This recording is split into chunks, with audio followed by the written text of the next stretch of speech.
La structure de la Terre montre qu'elle est constituée de 3 discontinuités. La première discontinuité à la bas qui sépare le noyau interne et le noyau externe. Ensuite, la deuxième discontinuité de Gutenberg qui sépare le noyau externe et le manteau inférieur. Après, la troisième discontinuité de Moreau qui sépare le manteau supérieur et la croûte terrestre. En fait, on reconnaît deux types de la croûte terrestre. La première, c'est la croûte océanique, celle qui est en gros, se situe sous les océans. Elle est formée des roches de gabbro et de basalte. Elle a une forte densité de 3,2, mais qui est plus fin. Elle est nommée aussi sima, c'est-à-dire formée de silicium et de magnésium. Ensuite, il y a la croûte continentale, celle qui se situe au niveau des continents. Elle est plus épaisse, mais elle a une faible densité de 2,7, comme vous voyez ici. Et elle est constituée des roches granitiques, et qu'on nomme aussi sial, autrement dit formées de silicium et d'aluminium. En ce qui concerne les roches, on va citer premièrement les roches magmatiques ou roches ignées. Ils se forment quand un magma se refroidit et se solidifie. On distingue deux types de roches magmatiques, roches magmatiques plutoniques et roches magmatiques volcaniques. Les roches plutoniques sont des roches magmatiques à texture grenue.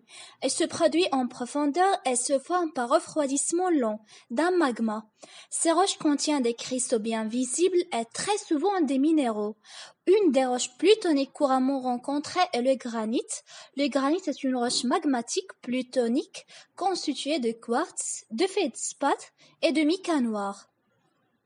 Et pour les roches volcaniques qui sont des roches magmatiques, résultant du refroidissement rapide d'une lave, et elle se produit en surface. C'est le contraire des roches plutoniques. Les roches volcaniques ont une structure microlithique. Prenons par exemple le basalte qui est une roche volcanique plus abondante. Elle est constituée de plagioclaste de 50%, de pyroxyne de 25 à 40%, d'olivine de 10 à 25% et de 2 à 3% de magnétite. Ce qui concerne les roches métamorphiques sont issues de la transformation de roches ignées ou sédimentaires sous l'effet de température et ou pression élevée. Les grands groupes de roches métamorphiques se répartissent entre les schistes, les gneiss et les marbres. On distingue le gneiss, c'est une roche métamorphique contenant du quartz, du mica, des feldspaths plagioclastes, et sont tous suffisamment gros pour être identifiés à l'œil nu. La roche sédimentaire est une roche formée par l'accumulation de sédiments.